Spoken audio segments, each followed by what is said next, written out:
اعوذ باللہ من الشیطان الرجیم بسم اللہ الرحمن الرحیم۔ حضرت معاذ بن جبل رضی اللہ عنہ کا بیان ہے کہ دو آدمی نبی صلی اللہ علیہ وآلہ وسلم کے سامنے ایک دوسرے کو گالیاں دینے لگے۔ ان میں سے ایک اس قدر غضبناک ہو گیا کہ میں نے سمجھا کہ انتہائی غصے سے اس کی ناک ہی چر جائے گی، تو نبی صلی اللہ علیہ وآلہ وسلم نے فرمایا، بلا شبہ مجھے ایک کلمہ معلوم ہے، اگر یہ کہہ لے تو اس کا یہ غصہ دور ہو جائے۔ معاذ رضی اللہ عنہ نے کہا، اے اللہ کے رسول، وہ کیا ہے؟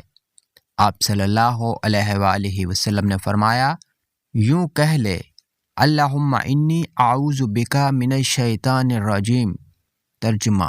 اے اللہ، میں شیطان مردود کے شر سے تیری پناہ چاہتا ہوں۔ چنانچہ حضرت معاذ رضی اللہ عنہ اس شخص سے کہنے لگے کہ یہ کلمہ پڑھ لے، مگر اس نے انکار کر دیا، بلکہ اور لڑنے لگا اور غصے ہونے لگا۔ ایک دوسری حدیث میں جناب سلیمان بن سرد رضی اللہ عنہ سے روایت ہے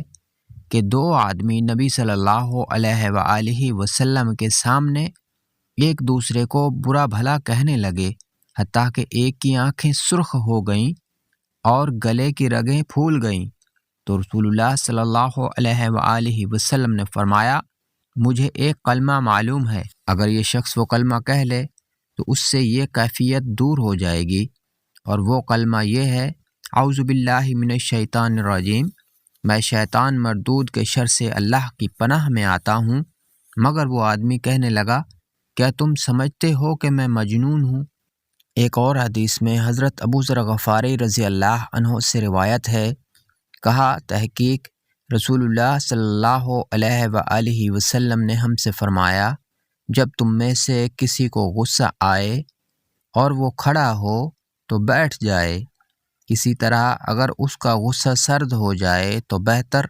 ورنہ لیٹ جائے۔ ام المومنین سیدہ عائشہ رضی اللہ عنہا سے روایت ہے، وہ بیان کرتی ہیں کہ رسول اللہ صلی اللہ علیہ وآلہ وسلم کو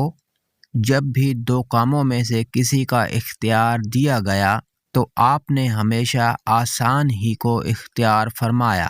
بشرطے کہ وہ گناہ نہ ہوتا۔ اگر اس میں گناہ ہوتا تو آپ سب سے بڑھ کر اس سے دور ہونے والے ہوتے، اور رسول اللہ صلی اللہ علیہ وآلہ وسلم نے کبھی اپنی ذات کے لیے انتقام نہیں لیا، سوائے اس کے کہ اللہ کی حرمتوں کی پامالی ہوتی تو اس میں اللہ کے لیے انتقام لیتے تھے۔